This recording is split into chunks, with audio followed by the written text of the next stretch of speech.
getting to Genesis 6, things really are about to happen.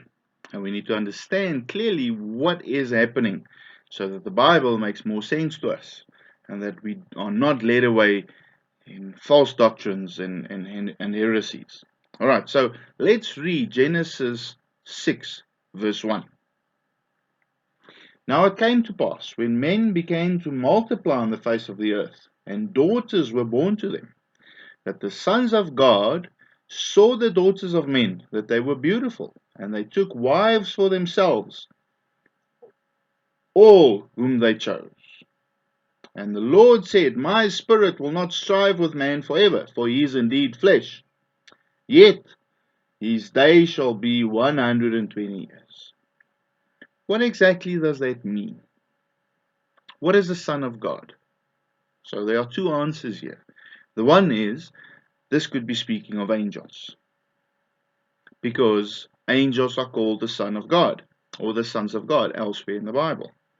But I believe this is something different, because we know that the Bible clearly says that those that are led by the Spirit of God are called the sons of God.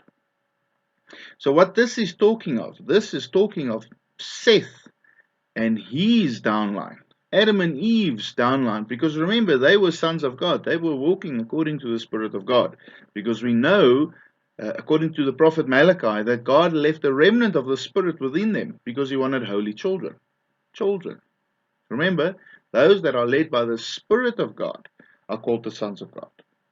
So what is this saying here? This is saying that the Genesis 2 people, being the children of Adam and Eve, saw that the daughters of the Genesis 1 people and the Cain people were beautiful, and they married them. So what happened there is a mixture of spirit-filled people with fleshly people. Spirit-filled people and fleshly people, and God would not have it. And in fact, he says, look, my spirit will not strive with you forever because you're becoming flesh. You flesh indeed. Therefore, your life will only be 120 years old. So that's the key. The key is, this is not speaking of angels. This is speaking of those Genesis 2 people, the direct descendants of Adam and Eve. This is not speaking of angels. They're speaking of the spirit-filled people. And they simply went and they married fleshly people. That is the problem. And this is why God said, look, my spirit will not strive with you forever.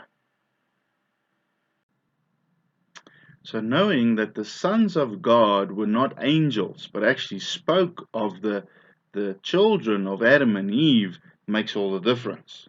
Because this is where the false teaching of the Nephilim creep in. Now, I'm not saying there were no Nephilim. In fact, the Bible is clear, and we can read about that now, what and who the Nephilim were. What I'm saying is the Nephilim were not the offspring of women and angels.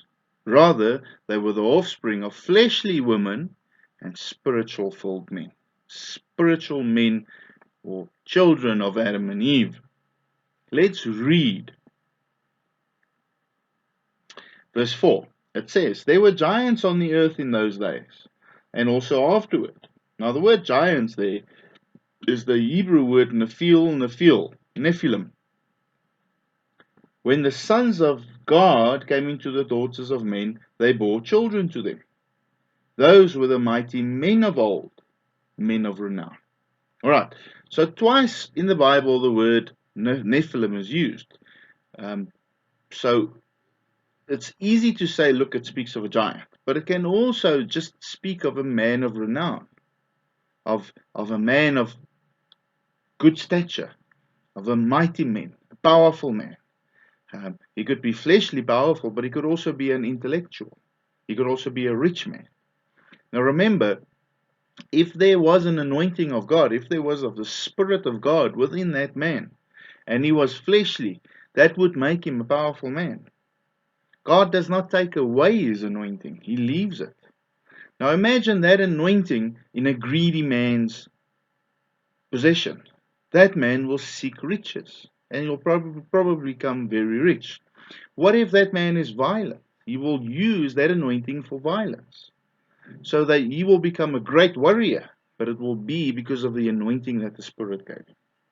He would be a Nephil, a great man, a giant in the eyes of others, because of the anointing of God. And this was the problem. This is why Jesus, or God, said that his Spirit will not strive with them.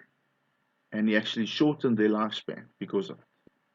So clear evidence that the giants were just men. They were men with the Spirit of God, but they were just men. They were not angels. Because Jesus makes it clear in the New Testament where he says that angels do not marry.